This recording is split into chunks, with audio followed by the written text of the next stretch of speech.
எஞ்சிய என் வாழ்நாளில் தமிழுக்கும் தமிழர்களுக்கும் தமிழ் உணர்வுகளுக்காக மட்டுமே நான் செயல்படுவது என்று தீர்மானித்திருக்கிறேன்.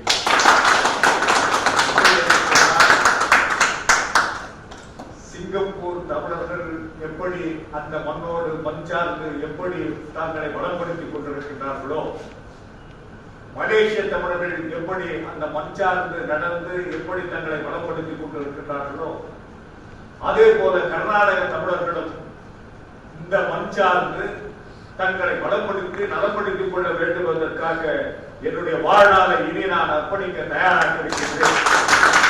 இந்த அடிப்படையிலே நான் என்னுடைய உறுதிமொழியை வழங்குகின்றேன்.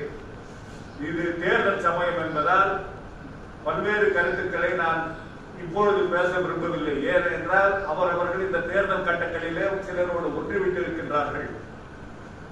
இனி இந்த தேர்தல் முடிந்த பிறகு கர்நாடக மாநிலம் முழுவதும் சுற்றுப்பயணம் செய்ய இருக்கின்றேன். கர்நாடக மாநிலத்தில் இருக்கின்ற அத்தனை தமிழ் அமைப்புகளையும் சந்திக்க இருக்கின்றேன்.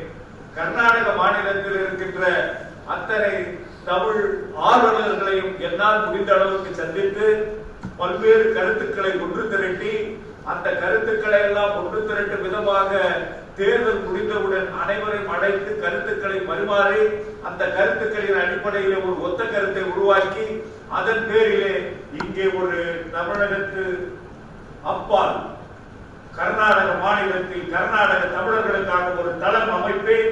அதற்காக தெரு தெருவாக சுத்தவும் தயாராக இருக்கின்றேன். இளைஞர்களை முக்கியமாக இளைஞர்களை அழைத்து வந்து தமிழ் எழுச்சியை உருவாக்குவதற்கு என் வாழ்நாளில் நான் சாகும் வரை போராடுவேன் என்று சொல்லி நான் இங்கே கேட்க வந்திருக்கிறேன், பேச வரவில்லை.